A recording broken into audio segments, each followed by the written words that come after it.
Assalamualaikum students. Chapter number 5 gravitation numerical number 5.5। सबसे पहले हम इसकी स्टेटमेंट देखते हैं। Calculate the value of G at a height of 3600 kilometre above the surface of earth. जो question है उसके अंदर आपने डेटा निकालना होता है कि आपको दिया क्या हुआ है और आपने कौन सी चीज फाइंड आउट करनी है। जैसे यहाँ पर क्लियर लिखा हुआ है कि आपने स्मॉल जी की वैल्यू फाइंड आउट करनी है। उसके बाद जो आपको डेटा प्रोवाइडेड है वो है हाइट। कैसे पता चलेगा कि ये हाइट है? ये इस यूनिट से पता चल रहा है कि किलोमीटर, यानी ये हाइट के लिए यूज होता है। और जो इस चैप्टर के न्यूमेरिकल की बहुत इंपॉर्टेंट बात आपने माइंड में रखनी है वो ये है कि यहाँ स्टेटमेंट में दिया क्या होता है, यानी हाइट हमारी क्या रेडियस ऑफ अर्थ ऐड करके दी हुई है या विदाउट रेडियस ऑफ अर्थ दी हुई है। क्योंकि यहाँ पर लिखा है above the surface of earth, it means कि इसमें रेडियस इंक्लूड नहीं है।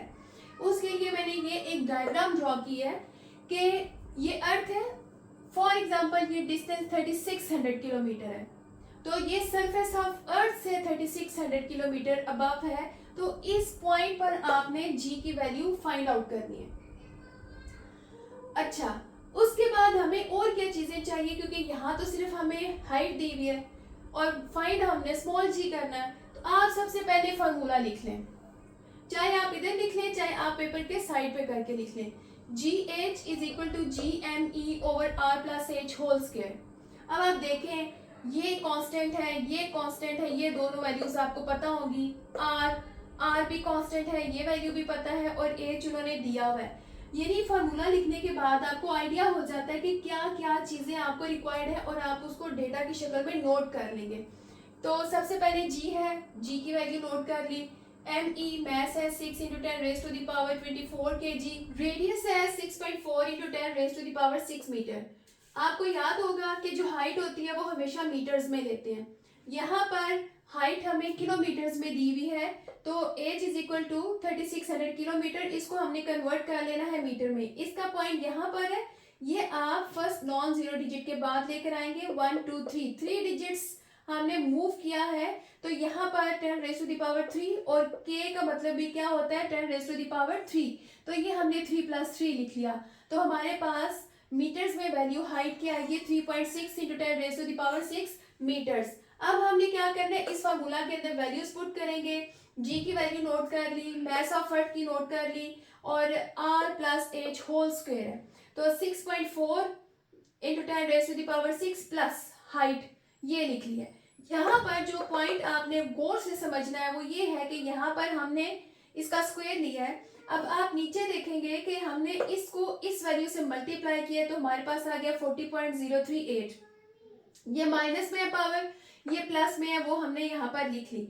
अब यहाँ पर नीचे क्या हुआ है, 6.4 प्लस 3.6 को आप ऐड करें तो 10 आता है। अब यहाँ पर 10 रेज टू द पावर 6, यहाँ पर देखिए आप 2 दफा लिखा हुआ है, यहाँ पर मैंने 1 दफा लिखा है।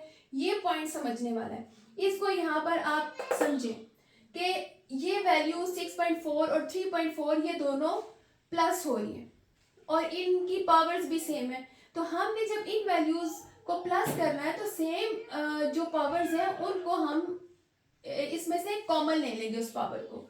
इसलिए हमने यहाँ पर जब ये वैल्यू लिखी तो उसके बाद इसको इसमें ऐड किया तो 10 आ गया और ये कॉमन ली है पावर, तो इसलिए यहाँ पर मैंने सिर्फ एक दफा 10 रेज टू द पावर 6 और फिर इसका स्क्वायर ले लिया। 10 का स्क्वायर आपको पता है कि 100 होता है, ये 6 को 2 से मल्टीप्लाई करें तो ये 10 रेज टू द पावर 12 आ जाएगा। अब आपने क्या करना है कि इस वैल्यू को 100 से डिवाइड करना है। अच्छा, उससे पहले आप ये स्टेप समझ लें कि पावर्स को क्या करना है। ये पावर 13 थी, नीचे वाली पावर 12 है, तो प्लस 12 था, ऊपर जाके ये माइनस हो जाएगा और जब आप इसको 100 से डिवाइड करेंगे तो आपके पास आएगा 0.4 और 13 में से 12 माइनस करना होगा। तो जाहिर है कि 13 बड़ी वैल्यू उसके साथ प्लस है, तो यहाँ पर पावर हमारे पास प्लस आ जाएगी। और ये जो पॉइंट है हमने इसको स्टैंडर्ड फॉर्म में कन्वर्ट करना है। ये पॉइंट इधर है तो हम इसको पहले नॉन जीरो डिजिट के बाद लगाएंगे। तो चूंकि हम पहला जो पॉइंट था और जो नया पॉइंट लगेगा वो हमारा उसके दरमियान एक डिजिट का डिफरेंस है। जब लेफ्ट से राइट आते हैं तो पावर माइनस में होती है, पहली पावर प्लस में थी, ये दोनों आपस में हो जाएंगे कैंसिल। तो हमारे पास जी की वैल्यू आ जाएगी 4 मीटर पर सेकेंड स्क्वायर। यूनिट आपने याद रखना है। अब देखें कि सरफेस ऑफ अर्थ के ऊपर ये वैल्यू 10 होती है और एक हाइट के ऊपर ये वैल्यू कम होके 4 रह जाती है। यहाँ ये भी समझने वाली बात है कि जैसे अवे फ्रॉम द अर्थ जाते हैं तो जी की वैल्यू ऑल्टीट्यूड के साथ डिक्रीज होती है। Numerical 5.6 find the value of G due to earth at geostationary satellite. अब ये न्यूमेरिकल कुछ इस तरीके से है कि पहले तो हम किसी भी चीज की किसी भी हाइट पर जी की वैल्यू फाइंड आउट कर रहे थे। अब यहाँ पर हमने ये देखना है कि एक सैटेलाइट जो जमीन के अराउंड रिवॉल्व कर रहा होगा उसको स्मॉल जी कितना फील हो रहा है। The radius of geostationary orbit is 4870 kilometre. मतलब उसके लिए मैंने एक डायग्राम ड्रॉ की है। जब भी आप न्यूमेरिकल्स करेंगे तो आपने डायग्राम जरूर ड्रॉ करनी है क्योंकि आपको समझ तभी आती है, आपने उसको समझ के करना होता है। ये एक सैटेलाइट है जो जमीन के अराउंड ऑर्बिट में मूव कर रहा है और उसकी हाइट उन्होंने बताई है the radius of geostationary orbit. चूंकि ये जो सैटेलाइट है ये सर्कल में यानी गोल एक चक्कर लगा रहा है, इसलिए हम इसका जो ऑर्बिट है उसको हम रेडियस कंसीडर करेंगे, यानी जो इसकी हाइट है वो रेडियस कहलाएगी क्योंकि ये सर्कल में चक्कर लगा रहा है। इसकी value r plus H consider होगी, यानी इन्होंने जो रेडियस बताया ना उसका वो r प्लस एच मिला के हमें बताई है वैल्यू। ये भी बात याद रखने वाली है कि इसका जो रेडियस है वो r प्लस एच इकट्ठा करके यानी radius of earth plus H इन्होंने मिला के हमें वैल्यू दी है, वो है 4870 किलोमीटर। तो आपको पता है कि हम हाइट मीटर्स में लेते हैं, तो यहाँ r plus H is equal to 4870 kilometre है। इसका पॉइंट यहाँ पर है, वो इधर शिफ्ट करना है हमने 1 2 3 4 डिजिट्स हम मूव करके आए हैं। के की जगह हम 3 लगा लेंगे तो हमारे पास ये वैल्यू मीटर्स में आ जाएगी। बाकी जी के लिए जो फार्मूला लिखा है आपने ये वैल्यूज कांस्टेंट है। अब वैल्यू पुट करते हैं, ये वैल्यूज हमने पुट कर ली जी की और मैस ऑफ अर्थ और r प्लस एच इसका होल स्क्वायर ले लिया। अब आपने क्या करना है, इन दोनों को मल्टीप्लाई करेंगे तो 40.038 आ गया -11 प्लस 24, इनको इकट्ठा लिखेंगे और इसका स्क्वायर लेंगे 4.87 का और 7 को 2 से मल्टीप्लाई करेंगे तो ये उसकी पावर आ जाएगी।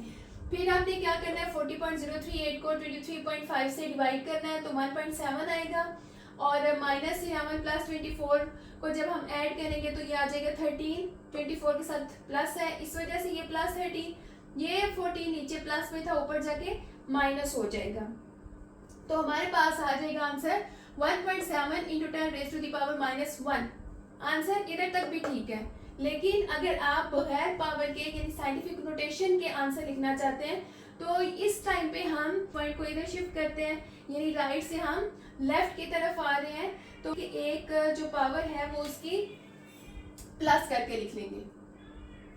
-1 तो इस तरीके से आई है ना कि 13 में से आपने 14 माइनस किया है।